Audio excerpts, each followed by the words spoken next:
செல்வ பெருந்தகை ஏன் சார் தைலாபுரம் தோட்டத்துக்கு போய் ஐயாவை பார்க்கணும்? திமுக ஒப்புதல் இல்லாமல் செல்வ பெருந்தகை வந்து தைலாபுரத்துக்கு போயிட முடியுமா?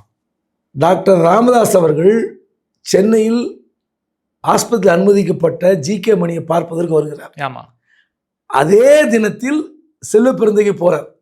அந்த இடத்துல தான் அந்த சந்திப்பு நடக்குது. அதற்குள்ள கண்ணும் காதை வச்சு திமுக சொல்லி தான் தூது விட்டார். நான் கேட்குறேன், திமுக சொல்லி பாட்டாளி மக்கள் கட்சிங்க வந்து என்ன போகுது?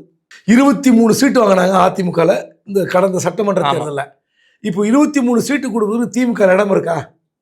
காங்கிரஸ் இன்னைக்கு இருக்கிற கூட்டணியோடு பாட்டாளி மக்கள் கட்சி வந்தால் கூடுதல் இடம் யார் கொடுப்பாங்க? அந்த இடம் 23 இடம் யார் கொடுப்பாங்க?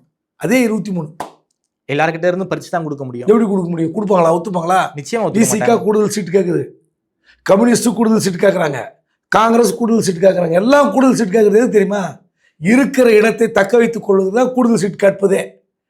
ஒருவேளை புதிய கட்சி தேமுதிக உள்ள வந்துன்னு வச்சாங்க, 10 சீட் யார் கொடுக்கணும்? ஆளுக்கு ஒரு சீட் விட்டு தருவாங்களா?